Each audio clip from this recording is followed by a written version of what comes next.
Right Krishnaveni గారు, next target 2029 అంటే జగన్మోహన్ రెడ్డి గారి వైఖరి ప్రస్తుతం కూటమికి ప్లస్ కాబోతుందని అనుకోవచ్చా? సో ఇంకా గవర్నర్ ప్రసంగం ఉండగానే ఆయన బయటకు వెళ్ళిపోయారు. వాళ్ళు ప్రజాక్షేత్రంలోనే ఫైట్ చేసేటువంటి పరిస్థితి కనపడుతోంది, ఏమంటారు? సార్ చంద్ర గారు, మీకు అలాగే ప్రైమ్ వీక్షకులకి ప్యానెల్ లో ఉన్నటువంటి ఇతర సభ్యులకు కూడా నమస్కారం అండి. Good morning. జగన్మోహన్ రెడ్డి గారు మాకు అనుకూలము లేకపోతే ఆయన చేసేటువంటి పనులు మాకు అనుకూలము అని అనుకోవడం కాదు సార్. మాకు ప్రజలు నమ్మకంగా కూటమి ప్రభుత్వానికి ఒక అధికారాన్ని కట్టబెట్టారు. అధికారం వచ్చిన దగ్గర నుంచి కూడా కూటమి ప్రభుత్వం గౌరవ ముఖ్యమంత్రి గారు కావచ్చు, డిప్యూటీ సీఎం పవన్ కళ్యాణ్ గారు కావచ్చు, రోజుకి 18 గంటలు కష్టపడి పనిచేస్తున్నటువంటి విధానాన్ని కూడా చూడొచ్చు. అంటే జగన్మోహన్ రెడ్డి గారు గత 5 సంవత్సరాల్లో ఏం చేశారన్నది కూడా నిన్న గౌరవ గవర్నర్ గారు ప్రసంగంలోనే మనం వినొచ్చు సార్. అంటే ఇక్కడ వైసీపీ సైకోయిజం ఎంతవరకు వెళ్ళిపోయిందంటే, గవర్నర్ గారు ఒక రాజ్యాంగబద్ధమైనటువంటి పదవిలో ఉన్నటువంటి వ్యక్తి. ఆయన మీద వైసీపీ మొన్న కోర్టు సంతకాల సేకరణని తీసుకుని వెళ్ళింది కూడా గవర్నర్ గారి దగ్గరకే. కానీ ఒక రకంగా చెప్పాలంటే ఆయన ఒక పార్టీకి ముడిపెట్టి మాట్లాడారు. అంటే టీడీపీ ఇచ్చినటువంటి స్క్రిప్ట్ ని మాత్రమే గవర్నర్ గారు చదివారని చెప్పడం. అంటే ఇది వైసీపీ ఒక బుద్ధలేనితనానికి, ఒక ఎంతటి వ్యక్తుల మీద అయినా సరే కానీ బురదేసేటువంటి ఒక నీచమైనటువంటి సంస్కృతికి ఎలా అలవాటు పడిందో నిన్న గౌరవ గవర్నర్ గారిని సంబోధించి మాట్లాడడంలోనే అర్థమవుతుంది సార్. ఇది రాష్ట్ర ప్రజలందరూ కూడా గమనిస్తూ ఉన్నారు. ఇవాళ గౌరవ గవర్నర్ గారు కూడా రాష్ట్రంలో జరుగుతున్నటువంటి ప్రతి అభివృద్ధిని, ప్రతి సంక్షేమాన్ని అన్నింటినీ పరిగణలోకి తీసుకొని నిజంగా ప్రభుత్వం తప్పు చేస్తూ ఉంటే ఆయన ప్రథమ పౌరుడిగా రాష్ట్రానికి వారించి కంట్రోల్లో పెట్టేటువంటి పరిస్థితి ఉంటుంది. కానీ ఆయన ప్రశంసిస్తూ నిన్న మాట్లాడారు అంటే అభివృద్ధి దిశగా ఎంత ముందుకు వెళ్తుంది రాష్ట్ర ప్రభుత్వం అన్నది చూసారు కాబట్టి గౌరవ గవర్నర్ గారు కూడా మాట్లాడడం జరిగింది. ఆయన కూడా వీళ్ళు ఏమి అంటే నానాభూతులు మాట్లాడేటువంటి వ్యక్తులు రకరకాల, అంటే ఒక పదవికి ఏ విలువ ఉంటది, ఏ గౌరవం ఉంటది అన్నది కూడా మర్చిపోయి మాట్లాడడం అనేది సమంజసం కాదు. మీ కింద స్థాయి క్యాడర్ కూడా వసంతరెడ్డి సురేష్ గారు ఏ విధంగా గవర్నర్ గారిని మాట్లాడుతూ ఉన్నారో ఒకసారి దాన్ని కంట్రోల్ చేయవలసినటువంటి బాధ్యత కూడా ఉంది. ఒక పార్టీకి సంబంధించినటువంటి వ్యక్తి కాదు, ఒక ప్రభుత్వానికి సంబంధించినటువంటి వ్యక్తి గవర్నర్ గారు. అంటే అది కూడా గమనించాలని కోరుతున్నాం.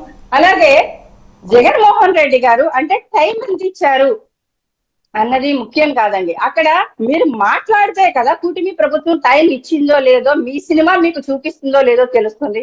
గవర్నర్ గారు కూడా నేను చెప్పారు, 5 సంవత్సరాల్లోని అభివృద్ధి లేకుండా శూన్యం అయిపోయింది రాష్ట్రం అని ఆయన మాటల్లోనే అర్థమవుతూ ఉంది. ఇవాళ అభివృద్ధి సంక్షేమాన్ని 2 కళ్ళుగా చేసుకుని కూటమి ప్రభుత్వం ముందుకెళ్తుంది అన్నది ఆయన మాటల్లోనే చెప్పడం జరిగింది. అది సీఎం గారో డిప్యూటీ సీఎం గారో బలవంతంగా చెప్తే చెప్పేటువంటి వర్డ్స్ కాదన్నది కూడా గమనించాలి. ఒక విధానం, ఒక పరిషత్లో మాట్లాడుతున్నప్పుడు ఏ రకంగా దాని మీద ఒక కసరత్తు చేసి గవర్నర్ గారు మాట్లాడతారు అన్నది కూడా మీరు ఒకసారి అర్థం చేసుకోవాలి. అలాగే అవాకులు చవాకులు మాట్లాడడానికో లేకపోతే ఎలా పడితే అలా మాట్లాడడానికో, రాజ్యాంగబద్ధమైనటువంటి పదవుల్లో ఉన్నటువంటి వ్యక్తుల్ని ఎలా పడితే అలా మాట్లాడకూడదు అన్నది కూడా క్యాడర్కి ముందు క్రమశిక్షణ నేర్పాలని మరొకసారి చెప్తున్నాం.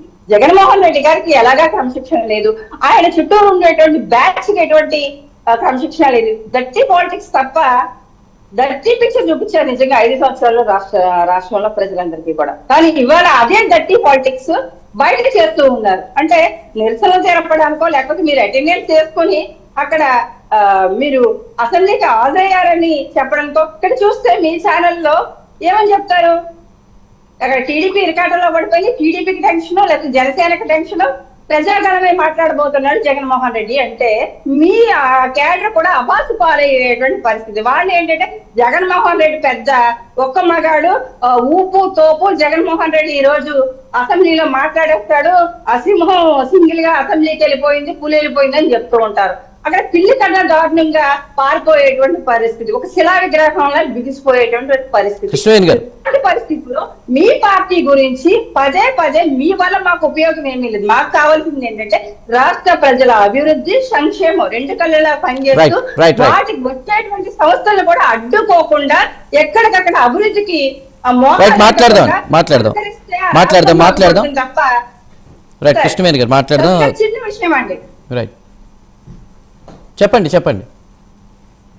రాష్ట్రం బాగుపడమే జగన్మోహన్ రెడ్డి గారికి ఇష్టం లేదు సార్. వైసీపీ పార్టీ మాత్రమే వాళ్ళకి బాగుపడడం ఇష్టం తప్ప రాష్ట్ర ప్రజలు కానీ రాష్ట్రంలో ఉన్నటువంటి ప్రభుత్వం ద్వారా పనులు కావడం కానీ వైసీపీకి కంటూకి అసలు నచ్చడం లేదు. ఇవాళ అమరావతి రాజధానిగా ఉంది, పాఠ్య పుస్తకాల్లో కూడా పిల్లలకి ఈ రోజు మనకు ఒక రాజధాని ఉంది, అది డెవలప్ అవుతుంది అంటే వీళ్ళు చూడలేకపోతున్నారు.